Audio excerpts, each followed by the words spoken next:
kita masa depan. Sapa terhangat kuberikan untuk sebuah tokoh, untuk dia yang terus teringat saat mentari menyapa. Embun pagi yang menyejukkan seolah menggambarkan hadirnya.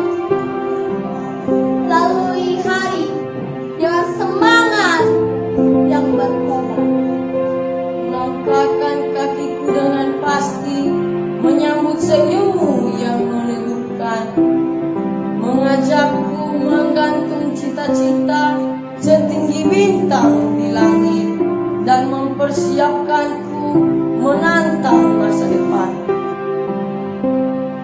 Guru yang hebat, suaramu yang lantang, sorot indah tajam hatiku, serta berbagai teguran sayang untukku, membuatku semakin mengerti betapa berharganya dia bagiku.